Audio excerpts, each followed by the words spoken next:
My sister stole my wedding venue for her own big day, so I sent her fiancé the messages she'd been sending to her backup plan. It started when I showed Bree the rustic barn I'd booked for my October wedding. 200 guests, string lights, the works. I'd put down a $5,000 non-refundable deposit 14 months in advance. She gushed about how perfect it was, how romantic, how she wished she'd thought of it first. 3 weeks later, she announced her engagement. To Clayton, a guy she'd been dating for 6 months. Mom threw her an impromptu party that weekend. I congratulated her, hugged Clayton, and asked about their plans. "Oh, we're thinking next fall," Bree said casually. "Plenty of time to plan." My wedding was in 7 months. The venue called me 2 days later. "We have a situation," the coordinator said carefully. "Your sister contacted us. She's offering double your deposit to move your date and take October 12th. My blood went cold. "She can't do that. I have a contract." "She claims there's been a family emergency, that you agreed to switch dates." A pause. "Did you?" "Absolutely not. But the damage was done." Bree had already told our entire family I was being selfish, that she and Clayton needed to marry quickly for insurance reasons, that I was ruining her chance at happiness over a date. When I called her, she was crying. "I thought you'd understand. You're my sister. Can't you just pick a different month? I've sent invitations, made deposits. My dress is being altered. Well, I've already told Clayton's family October 12th. I can't take it back now." That's when I noticed something odd. Bree kept texting during our call, giggling at her phone. I hung up and opened Instagram. She'd posted a photo of the barn. My barn. Caption: "Can't wait to marry my soulmate here." The comments were flooded with congratulations. No one mentioned I was supposed to get married there first. I spent that night unable to sleep. Something felt wrong. Bree had always been competitive, but this was different. The next morning, I did something I'm not proud of. I grabbed her phone while she was in the shower at Mom's house. Her passcode was still her birthday. The messages to Damien went back 4 months, before her engagement. "Can't wait until I'm free of this. Clayton's loaded. Just need to secure the ring first. You're my real future. He's just the bank account." Hundreds of messages, photos, plans for after the wedding. She was using Clayton for money while planning a life with someone else. The wedding was just a performance, a way to access his family's wealth before the inevitable divorce she'd already mapped out with her lawyer friend. I took screenshots.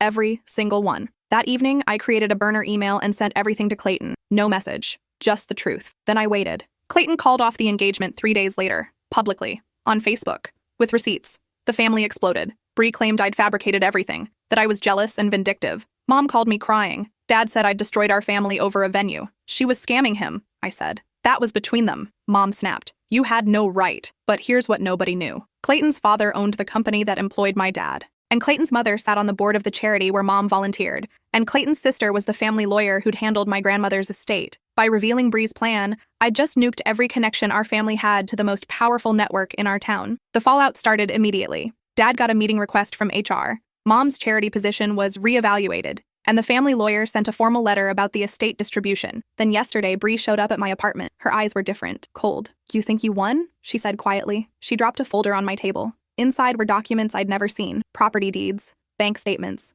all in my name. "Damien works in forensic accounting," she said. "Guess what we've been building?" My hands shook as I flipped through the pages.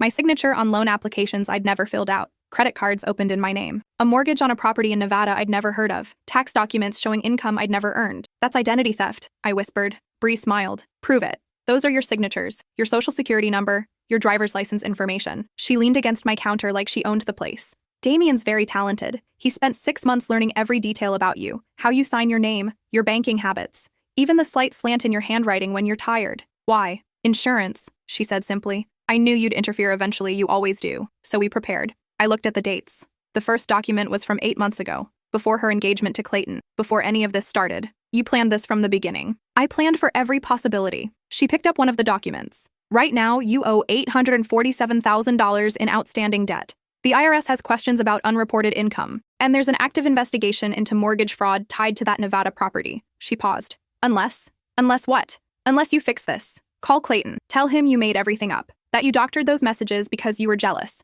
Apologize publicly. Convince him to take me back." I laughed. It came out harsh and bitter. "You're insane. Even if I wanted to, he'd never believe me now." "Then you better be very convincing." Bree headed for the door. "You have 48 hours. After that, Damien files the evidence with the authorities. And you?" She smiled over her shoulder. "You'll spend the next decade in prison for fraud." The door closed. I stood there, staring at the documents spread across my table. My entire life, weaponized against me. I called my fiancé first. "We need to talk." Trevor arrived within the hour. I showed him everything. The documents. Bree's threat. All of it. "This is blackmail," he said, reading through the pages. "We call the police." "With what proof? These look real." "She's right. Those are perfect forgeries of my signature." "Then we get a lawyer." With what money? Our wedding budget is maxed out. We've put down deposits on everything. I felt my throat tighten. Trevor, this could destroy us. He pulled me close. Then we fight back. But fighting required resources we didn't have. That night, I barely slept. I kept thinking about how Bree had orchestrated everything. The engagement to Clayton wasn't about love or money. It was bait. She knew I'd investigate,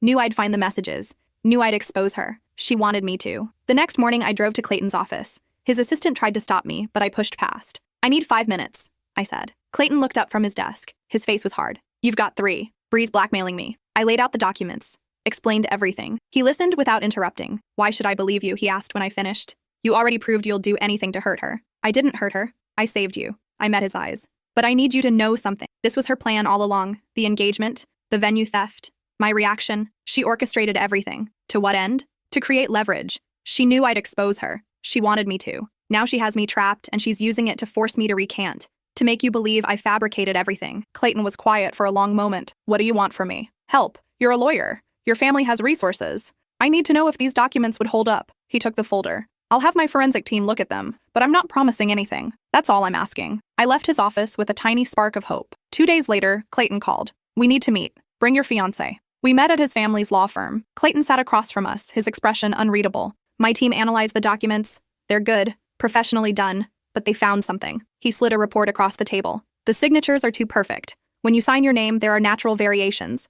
Micro tremors, pressure points. These signatures are identical, down to the pixel. Meaning they were created digitally, probably scanned from real signatures you made, then copied and pasted onto the documents. It's sophisticated, but it's detectable. Trevor grabbed my hand. So they're fake. Provably fake, Clayton confirmed. But here's the problem. The accounts exist. The loans exist. Someone actually executed these transactions using your sister's information. The forgeries are just the paper trail. My stomach dropped. So I'm still liable? Potentially. Unless we can prove who actually created the accounts. Clayton leaned forward. I'm going to ask you something, and I need complete honesty. Do you want revenge, or do you want this to go away? I want my life back. Then we do this carefully, quietly. My family has certain resources. We can make these accounts disappear, clean up your credit, make it like none of this ever existed. In exchange for what? In exchange for you walking away. No police reports, no charges against your sister, no public exposure. I felt Trevor tense beside me. That's not justice. No, Clayton agreed. It's survival. Because if this goes public, even if your sister goes to jail,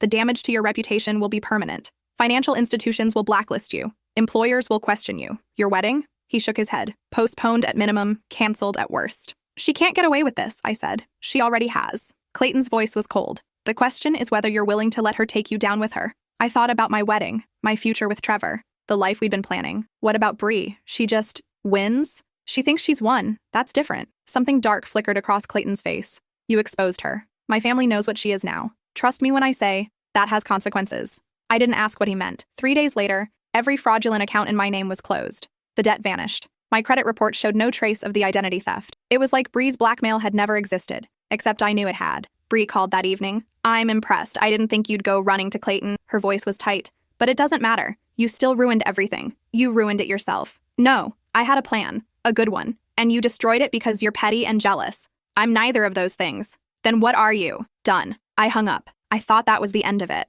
I was wrong. The next week, Bree's apartment was raided by the FBI. Turns out, Damien wasn't just a forensic accountant. He was under investigation for running a massive identity theft ring. And Bree, she was his accomplice. The documents she'd shown me weren't just about blackmailing me. They were evidence of a much larger operation. When Clayton's team had analyzed the forgeries, they'd found digital fingerprints linking them to Damien's other crimes. Clayton's family had contacts in federal law enforcement. They'd turned over everything. Bree called me from jail hysterical. You did this. You set me up. I didn't set you up. You set yourself up when you decided to commit federal crimes. I need bail money. I need a lawyer. Mom and Dad won't help me. That's not my problem. Please, I'm your sister. You stopped being my sister when you tried to destroy my life. I hung up. The trial took 6 months. Bree and Damien were both convicted. Identity theft, wire fraud, conspiracy. Bree got 8 years. Damien got 12. My parents blamed me, said I should have protected her, should have been the bigger person. Dad actually said, she's family. You don't send family to prison. She sent herself to prison, I replied. I just didn't stop her. We haven't spoken since. My wedding happened in November. Different venue, smaller guest list. Just the people who actually mattered. Clayton came, surprisingly. I wanted to see you happy, he said. After everything, thank you for your help. I didn't do it for you. He looked away. I did it because your sister taught me something important. When someone shows you who they are, believe them. Trevor and I honeymooned in Iceland. When we got back, there was a letter waiting from Bree. I almost threw it away. But curiosity got the better of me. The letter was long, rambling, full of justifications and excuses. But one paragraph stood out. You always had everything. Mom and Dad's approval, perfect grades, the perfect fiancé. I was always second, always less. The wedding venue was supposed to be mine, just one thing that was mine first. But you couldn't even let me have that. I read it 3 times, then I burned it. Because here's what Bree never understood. I didn't have everything. I worked for everything. While she was partying, I was studying. While she was dating guys for their money, I was building a real relationship. While she was scheming, I was planning. She thought life was something you took from other people. I knew it was something you built yourself. 3 years passed. Trevor and I bought a house, started talking about kids, built a quiet, happy life. I heard through mutual acquaintances that Bree was up for early release. Good behavior, apparently. I didn't think much about it until she showed up at my door. She looked different, thinner, older. Her eyes had lost that calculating gleam. I know you don't want to see me, she said, but I needed to say something in person. I'm not interested in apologies. It's not an apology, not really. She took a breath. I destroyed my life trying to compete with you. And the worst part? You weren't even competing. You were just living. I didn't see that until it was too late. What do you want, Bree? Nothing. I just wanted you to know that I finally get it. You didn't win. I lost. There's a difference. She turned to leave. Wait, she stopped. What are you going to do now? I asked. Figure out who I am when I'm not trying to be better than you. She smiled, sad and small. If I can. I watched her walk away. Part of me felt satisfied, vindicated, but another part, a small part, felt something else. Not quite pity, not quite sympathy, just awareness that we'd both been trapped in a game neither of us had chosen to play. 2 years later, I was pregnant with our first child when I got a text from an unknown number. Congratulations! She's beautiful. Followed by a photo. I was walking out of my OBGYN appointment, hand on my belly. My blood ran cold. Was Bree stalking me? Then another message. Don't worry, I'm not here to cause problems. Just wanted you to see something. An attachment. A photo of Bree. She was clean, sober, working at what looked like a community center. She was teaching a class. The sign behind her read, Financial Literacy for Women, Breaking Cycles. The text continued. She's been clean for 16 months. Works with women leaving abusive relationships. Teaches them how to rebuild their credit, how to spot financial abuse, how to protect themselves. A pause in the messages. She talks about you sometimes. About how she almost became everything she now helps women escape from. Who is this? I typed back. Her parole officer. She doesn't know I'm contacting you. But I thought you should know. She's doing the work. Real work. I stared at the phone for a long time. Then I saved the number. Thanks for letting me know. I didn't reach out to Bree. But I didn't delete the photo either. Maybe someday. Maybe not. That wasn't really the point. The point was that we'd both survived. We'd both changed. And we'd both learned that the only person you can really compete with is yourself. My daughter was born in April. We named her Grace. Because if there's anything I learned from everything with Bree, it's that grace isn't about what people deserve. It's about what we choose to give. But the story doesn't end there. Because life never ties up that neatly. Not really. 6 months after Grace was born, I was at the grocery store when I saw her. Bree. She was in the produce section comparing apples. She looked good, healthy. Her hair was different, shorter. She was wearing scrubs, like she'd just come from work. Our eyes met. She froze. I could see her calculating whether to run or stay. I made the decision for both of us. I pushed my cart forward. Hi, I said. Hi. Her voice was quiet, uncertain. The apples are better on the bottom, I said, pointing. Less bruised. She laughed, short and surprised. Thanks. We stood there for a moment. 2 sisters who'd destroyed each other, now standing in a grocery store like normal people. I heard you're doing well, I said. Teaching classes. Her face went red. My parole officer contacted you. I told her not to. I'm glad she did. Bree looked at me, really looked at me for the first time in years. I'm not looking for forgiveness or a relationship. I just want you to know I'm trying to be different. I can see that. Your daughter, Grace, she's beautiful. You've seen her? No. Mom posts about her sometimes, on Facebook. I'm not allowed to contact family directly, but I can see her posts. I hadn't known Mom was posting about Grace. We'd spoken maybe 3 times since Grace was born. Stilted, awkward conversations where neither of us mentioned Bree. Mom hasn't told me she's posting. She probably doesn't want you to know I'm watching, but I wanted— Bree's voice cracked. I wanted to see what I gave up, what I could have had if I'd been a better person. Something in my chest loosened, just a fraction. Do you want to meet her? Someday, I mean. When your parole officer says it's okay. Bree's eyes went wide. You'd let me do that? I'd think about it. If you keep doing the work. Why? Because she should know her aunt. The real one. Not the person you were, but the person you're becoming. Bree started crying right there in the produce section. I don't deserve that. Probably not. But Grace deserves to have family who care about her. And maybe— I took a breath. Maybe we both deserve a second chance at being sisters. We didn't hug.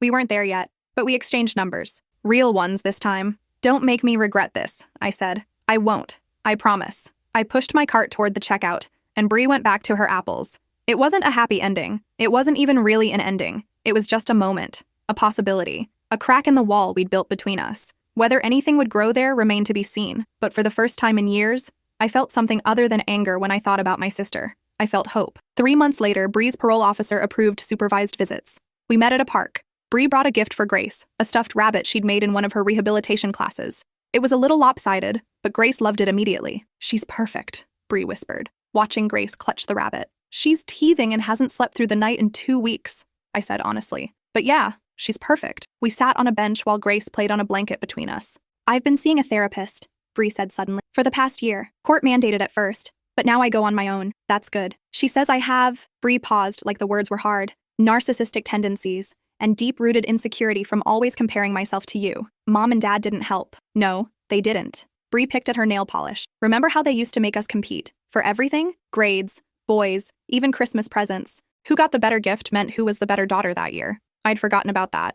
Or maybe I'd tried to forget. I remember. I thought if I could just win once, just beat you at something important, then maybe I'd feel," she shrugged. "I don't know. Whole, I guess. Did it work? No, it just made everything worse." She looked at me. "I'm sorry for all of it. The venue, Clayton, the identity theft, trying to destroy your life because I couldn't handle my own." I watched Grace grab at a dandelion, her tiny fingers closing around the stem. "I'm sorry too. For what? You didn't do anything wrong. For not seeing how much you were struggling. For not being the sister you needed. That wasn't your job. Maybe not. But we were sisters. We should have been on the same team." Bree smiled, sad and small. "We can't go back. No. But we can go forward." It wasn't easy. There were setbacks. Moments when old patterns tried to reassert themselves. Like the time Bree mentioned she was thinking about going back to school, and my first instinct was to list all the reasons it might not work out. Old habits, trying to keep her small so I could feel big. I caught myself, apologized, told her I thought school was a great idea. She applied to community college the next week, or the time I invited her to Grace's first birthday party, and she showed up with a gift that was clearly more expensive than she could afford, trying to prove something. I pulled her aside, gently told her that Grace didn't need expensive toys. She needed an aunt who was present and stable. Bree returned the toy the next day and got Grace a book instead. We were learning, both of us, how to be sisters without the competition, how to exist in each other's lives without the toxicity. It wasn't perfect, but it was real. Mom and Dad never quite understood. They kept waiting for me to come to my senses and cut Bree off completely. When I didn't, they started pulling away from both of us. Dad still blamed me for the job issues he'd had after Clayton's family cut ties. Mom still thought I should have handled everything privately, kept it in the family. "You aired our dirty laundry," she said during one tense phone call. "Everyone knows now. About Bree. About us." "Good," I said. "Maybe it needed to be aired." She hung up on me. "Trevor wasn't sure about the reconciliation at first. She tried to frame you for federal crimes," he pointed out. "That's not something you just get over." "I'm not getting over it. I'm moving through it." "What's the difference?" "Getting over it means pretending it never happened. Moving through it means acknowledging it happened and choosing what comes next." He thought about that. "Okay, but if she hurts you again, then I'll deal with it. But I can't live my whole life afraid of what she might do. That's no way to live." Grace turned 2, then 3. Bree came to every birthday party, every Christmas. She became a constant, steady presence. Not the sister I'd had growing up, but something better, something earned. She finished her associate's degree, got a job at a nonprofit that helped formerly incarcerated women rebuild their lives. She was good at it, really good. She understood their struggles in a way that people who hadn't lived it never could.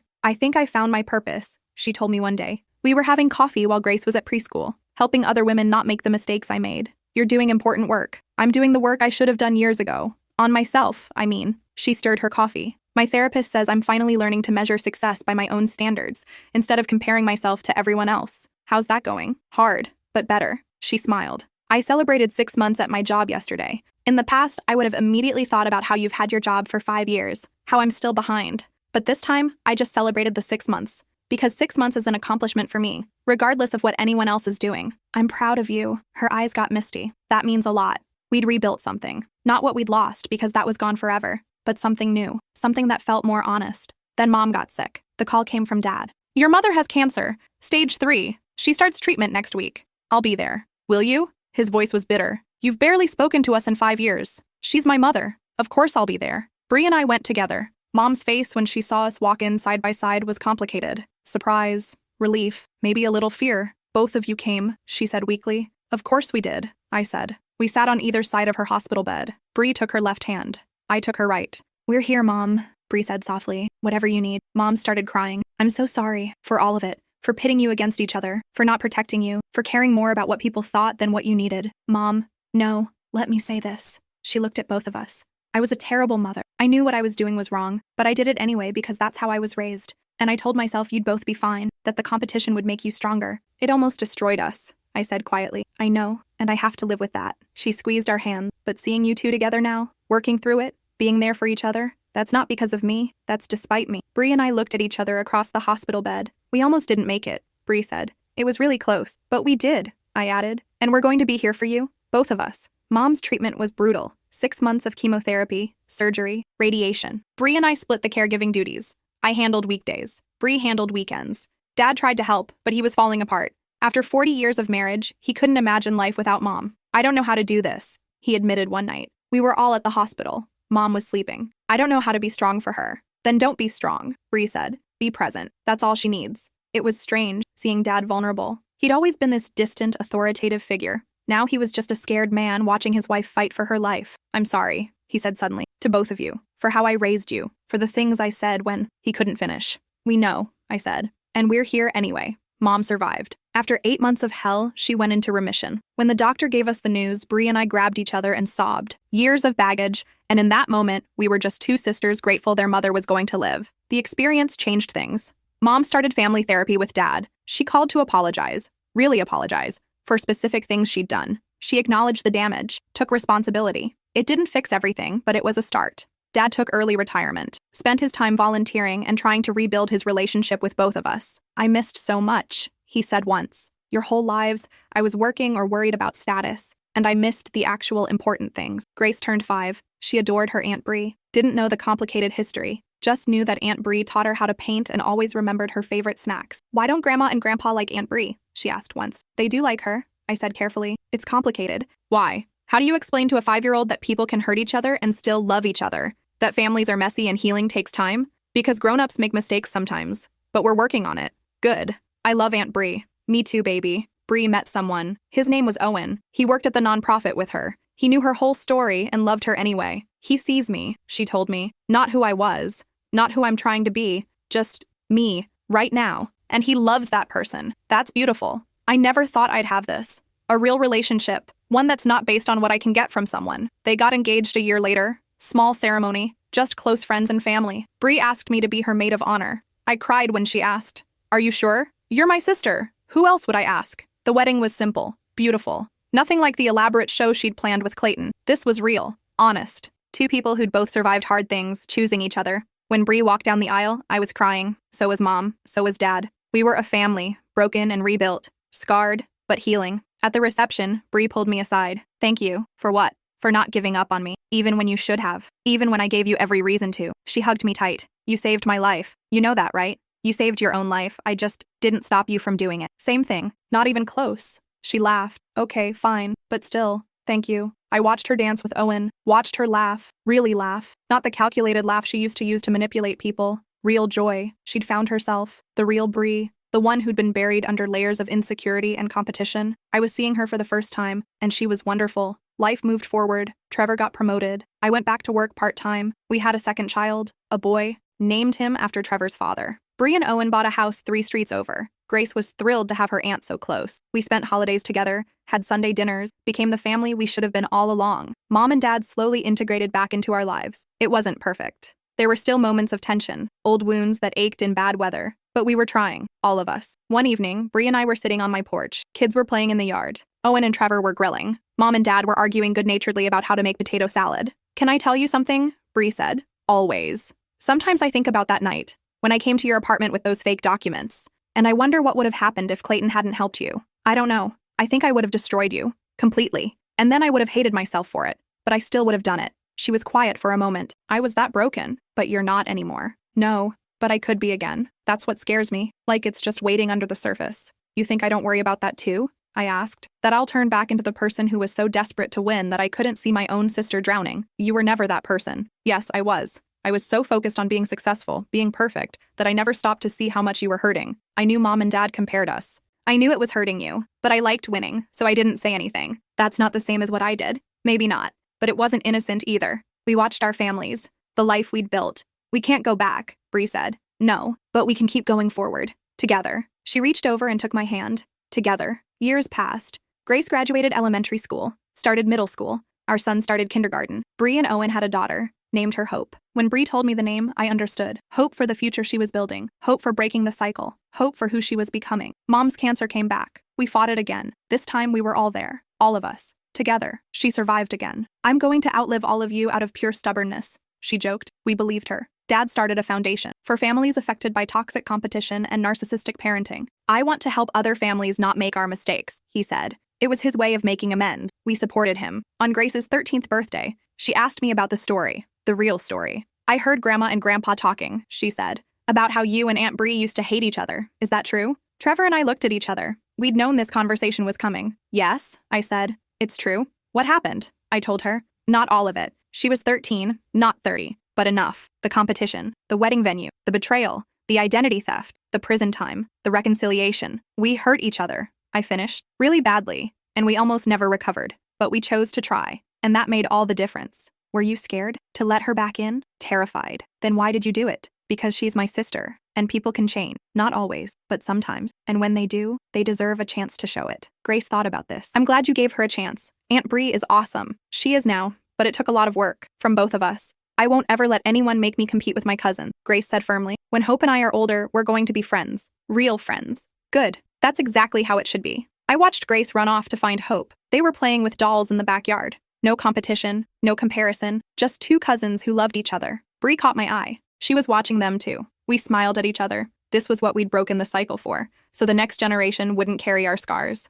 Life continued. We had good days and bad days. Moments of friction when old patterns tried to emerge, but we'd built something strong enough to weather it. We'd built trust, real trust, the kind that comes from surviving the worst and choosing each other anyway. On my 40th birthday, Bree gave me a gift, a photo album. Inside were pictures spanning our whole lives. The early years when we were still innocent, the middle years when we barely spoke, the later years when we rebuilt, the now years when we were thriving. The last page had a single photo, Bree and me, arms around each other, both of us laughing. Below it, she'd written, "We lost years, we lost innocence, we lost the easy love of childhood, but we found something better. We found the hard love of choice, and that's worth everything." I hugged her, hard. I love you too. It wasn't the ending I'd imagined when this all started. When Bree tried to steal my wedding venue, when she framed me for identity theft, when she went to prison, I'd imagined revenge, I'd imagined distance, I'd imagined a life where she didn't exist. But this was better than revenge. This was redemption, for both of us. We'd both been broken, we'd both been toxic, and we'd both done the work to become something better. Together we'd become the sisters we were always meant to be. The wedding venue where all this started? It burned down 3 years after my original wedding date. Insurance fraud, they said. The owner was in deep debt. I read about it in the paper and felt nothing. That place, that date, that version of myself, it all felt like another lifetime. Because it was. I wasn't the woman who'd fought over a venue anymore. I was the woman who'd learned that some battles aren't worth winning, that sometimes losing everything is the only way to find what really matters. And what really mattered was sitting in my living room right now. Trevor reading to our kids, Bree and Owen laughing over wine, Mom and Dad playing cards at the kitchen table. This was my victory. Not a perfect wedding in a rustic barn, but an imperfect, beautiful life built on honesty and second chances. Bree caught me staring and raised her wine glass. I raised mine back. We didn't need words. We both knew what we were toasting to survival, to redemption, to the long, hard road that had brought us here, and to every choice we'd made along the way that led us to this moment. Together, finally together.